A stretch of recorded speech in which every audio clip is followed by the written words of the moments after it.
بسم الله الرحمن الرحيم.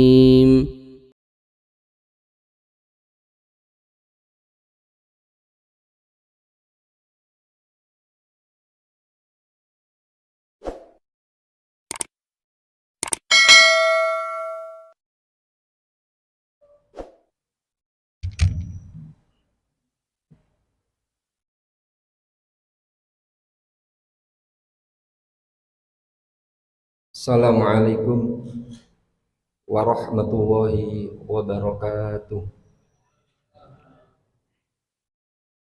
Bismillah, alhamdulillah, alladzi bi ni'matihi tatimmus shalihat. Asyhadu an la ilaha illallah ma ma'budu bil haqq illa huwa wa asyhadu anna Muhammadan abduhu wa rasul ja'al bil haqq wa bayyinah. Allahumma sholli wa sallim wa barik ala nabiyyina Muhammadin wa ala alihi wa ashabihi wa man tabi'ahum bi ihsan ila yaumiddin. Qala Allah Ta'ala fil Qur'anil Karim, A'udzu billahi minasy syaithanir rajim. Ya ayyuhalladzina amanu taqullaha wabtaghu ilaihil wasilah wajahidu fi sabilihi la'allakum tuflihun. Bapak Ibu, saudara-saudara dan anak-anakku sekalian yang dirahmati oleh Allah Subhanahu wa taala, selayaknya sepatutnya lah kalau kita kembali bersama-sama memanjatkan rasa syukur kita kehadirat Allah Subhanahu wa taala. Malam ini Allah kembali melimpahkan rahmat, hidayah, taufik dan maunanya.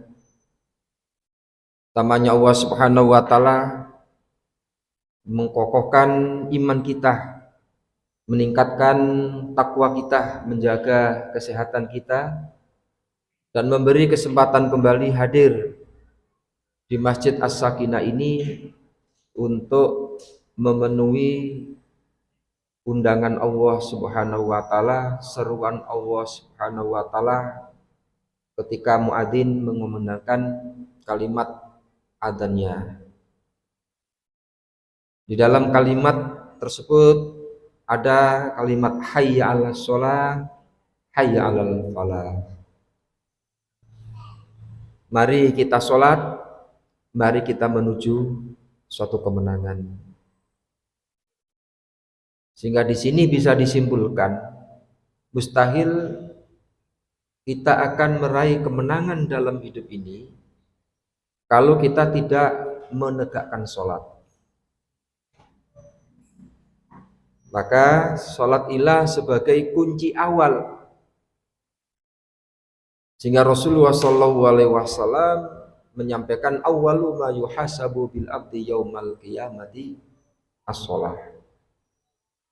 Jadi nanti amalan-amalan kita ini akan dihisab oleh Allah Subhanahu wa taala, dan yang pertama kali dihisab itu adalah sholat.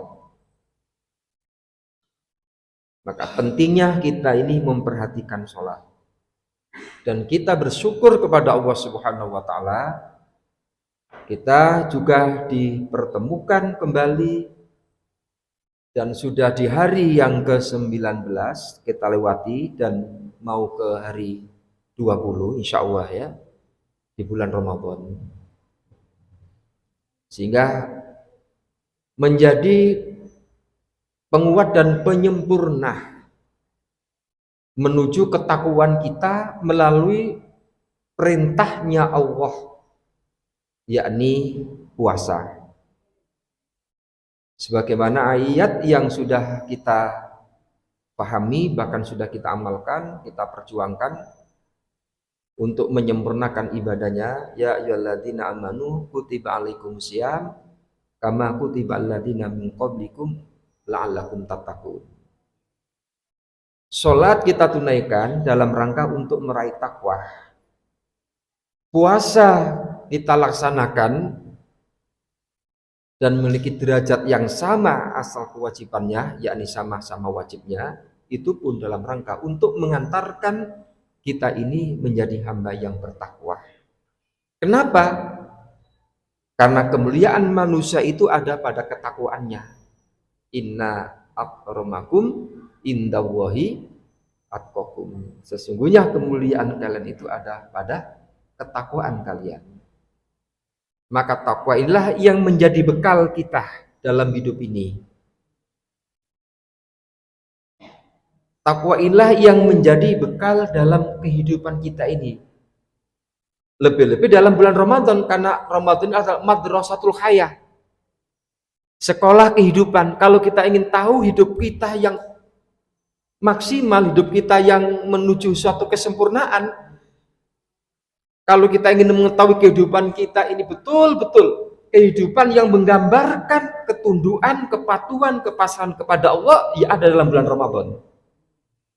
Dan itu sudah teruji kesemangatan kita untuk sholat berjamaah, kesemangat kita melaksanakan yang wajibnya puasa, menyempurnakan sunnah-sunnahnya dan ibadah-ibadah berikutnya itu. Sehingga apa yang telah Allah tentukan dan apa yang telah dituntunkan oleh Rasulullah Muhammad SAW, itulah yang menjadi sebuah bentuk muhasabah kita, utamanya di dalam bulan Ramadan ini.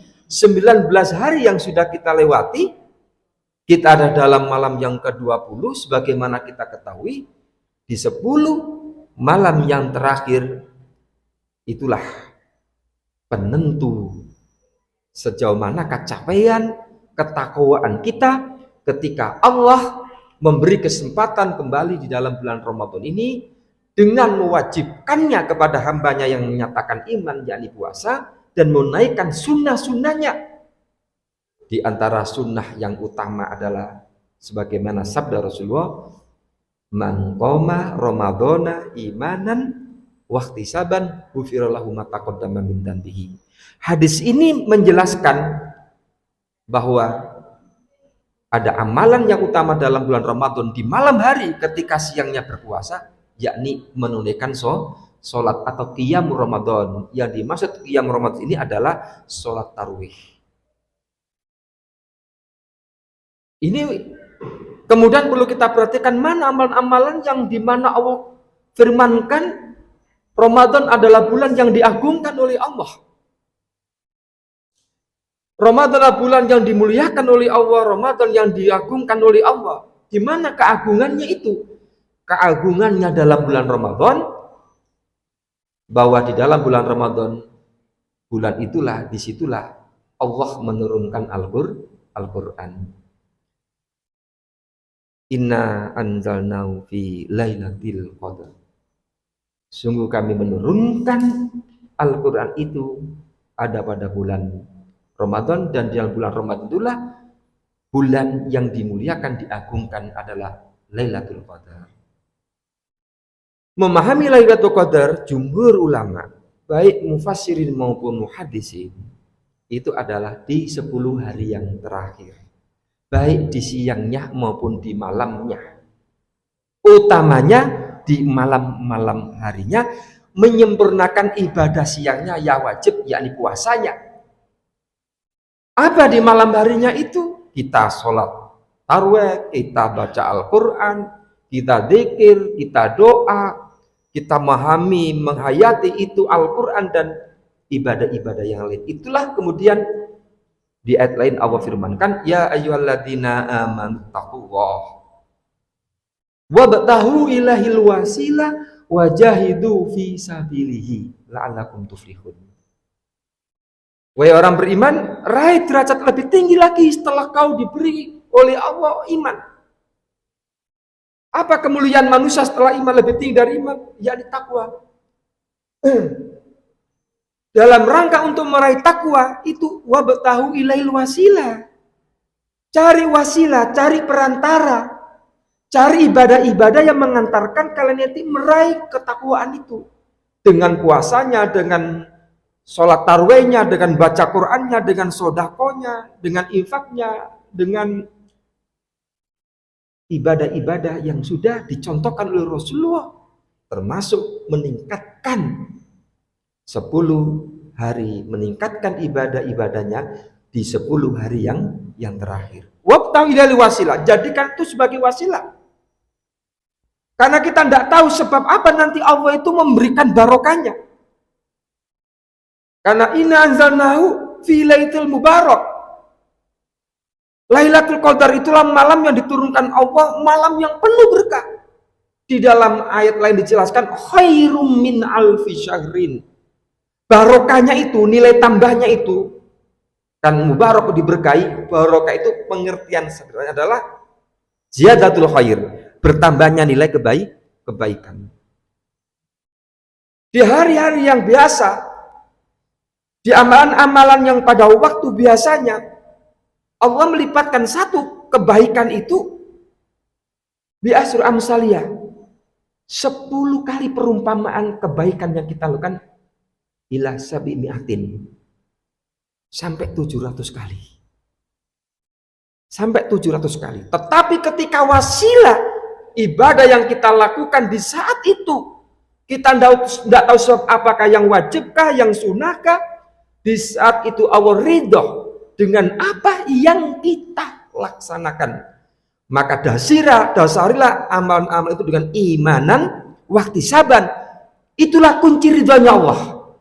Allah itu akan ridho dengan ibadah yang kita lakukan itu karena sebab imanan wahtisaban. Bila saat itu jatuh ridhonya Allah dengan amalan itu di malam Lailatul Qadar, berapa balasan Allah? Khairun min alfi syahrin, lebih baik dari 1000 bulan. Inilah yang menjadi sebuah renungan kita. Perjalanan Ramadan yang Allah berikan kesempatan, jangan sampai kita kemudian mensia-siakan, apalagi mengulang kembali kegagalan-kegagalan yang sudah kita lewati sekian puluh kali Ramadan kita temui. Dan sekian kali ibadah kita lakukan dalam Ramadan maupun yang wajib maupun yang baik yang wajib maupun yang sunnah. Tapi apa yang dikhawatirkan oleh Rasulullah SAW, dipesankan oleh Rasulullah, man khurima khairaha faqad khurima khairaha. Barang siapa dalam bulan Ramadan, sebuah bulan yang mulia dan diagungkan itu, kemudian dia tidak memperoleh kemuliaan, kebaikan atas Ramadan itu, maka sungguh orang itu terhalang kebaikan dan kemuliaannya dalam kehidupannya itu. Karena madrasatul hayah, sekolah kehidupan. Jadi hidup yang sesungguhnya sebenarnya yang tergambar di dalam bulan Ramadan ini. Kalau kemudian orang itu dalam Ramadan mampu mengejawankan Al-Quran, Al-Quran yang sudah 30 juz diturunkan oleh Allah, yang saat itu pertama kali dengan suratnya Al-Alaq 1-5 Allah turunkan, yang sekarang sudah sempurna itu diwariskan untuk kita.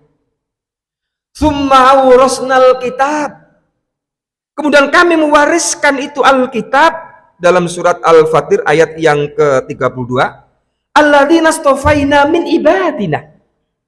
Aku wariskan itu kitab Al-Quran itu kepada orang-orang yang aku pilih, min ibadina, dari hamba-hambaku. Semoga kita ini menjadi orang yang dipilih oleh Allah.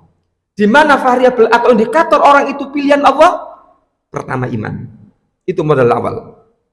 Kedua, mereka itu beramal solih. Namun ketika dia beramal dan beramal solih, amal solih tergantung sejauh manakah tingkat keimanannya. Semakin tinggi dan meningkat itu imannya, semakin tinggi, semakin kuat ibadah, dan semakin sempurna amal solihnya. Sangat terpengaruh dari imannya. Maka Rasulullah pesankan, jadidu imanakum. Imanmu itu terus kalian perbarui. Dari mana memperbarui iman? Wa idza tuliyat alai ayatuhu zadatuhum imanah. Iman itu akan bertambah kalau ayat-ayat Allah itu dibaca, dipahami, dikaji, dihayati, didalami. Secara singkatnya dalam Al-Quran dikatakan ditadaburi dan ditafakuri. Tadabbur itu didalami yang sedalam-dalamnya kajian ayat itu. Dan ditafakuri itu diambil pelajarannya. Setelah didalami, dihayati, dimanai, dimantapkan betul dengan kekuatan hatinya, dengan kemampuan berakalnya berpikir itu, kemudian kita perlu diambil pelajaran. Artinya apa? Itu diamalkan. Jamaah yang berbahagia dimuliakan Allah Subhanahu wa taala. Dengan diwariskannya tsumma urasnal kitabal ladzina. Kemudian aku wariskan itu Al-Qur'an, kitab itu hambanya aku pilih. Istaufaina alladzina istaufaina, orang-orang yang aku pilih. Min ibadina, dari hamba-hambaku, dengan sebab iman dan amal solehnya itu. Nanti coba didalami lagi Fatir, surat Fatir ayat surat yang ke-35 ayat yang ke-32. Karena di situ ada lanjutan kan terbatas waktu, sehingga Allah menggambarkan ada 3 tingkatan manusia, ada 3 kelompok manusia. Minhum dolimul nafsi, ada yang mendolimi dirinya sendiri, ada faminhum muktasid, ada orang yang sedang-sedang saja, ada orang yang sabiquna bil khairat, berlomba-lomba dalam kebaikan, lebih-lebih di 10 hari yang terakhir. Ada 3 golongan, 3 kelompok. Mudah-mudahan kita tergolong hamba yang sabiquna bil khairat, berlomba-lomba dalam kebaikan. Biiznillah, dengan mendapatkan izinnya Allah Subhanahu wa taala. Maka doa dan zikir mari kita kuatkan. Kita harap pada Allah, mudah-mudahan Allah memberikan kekuatan untuk meningkatkan ibadah dalam bulan Ramadan ini, sehingga kemuliaan dan keagungan itu bisa kita sempurnakan di 10 hari yang terakhir, dan mengakhiri Ramadan meraih ketakwaan yang sempurna, tidak menjadi hamba yang rugi, tidak menjadi orang yang sangat rugi. Termasuk dalam hadis lain ada itu kan, rohima'an fuli wajilin, sangat rugi bagi seorang kemudian akhir Ramadan atau sudah mengakhir Ramadan tapi lam yughfaru lahu, dia tidak mendapat ampunan atau dia tidak diampuni oleh Allah Subhanahu wa taala. Semoga Allah Subhanahu wa taala meningkatkan iman kita, Allah Subhanahu wa taala mendorong kita terus-menerus sehingga meraih ketakwaan yang sempurna. Allah Subhanahu wa taala menjaga kesehatan kita dan memberi kesempatan menyempurnakan ibadah kita di bulan Ramadan, khususnya di 10 hari yang terakhir, dan mudah-mudahan kita kembali kepada Allah dalam keadaan husnul khotimah. Rabbana zalamna anfusana wa illam taghfir lana wa tarhamna lanakunanna khosirin. Rabbana atina fid dunya hasanah wa fil akhirati hasanah wa qina adzabannar wal afu minkum. Assalamualaikum warahmatullahi wabarakatuh.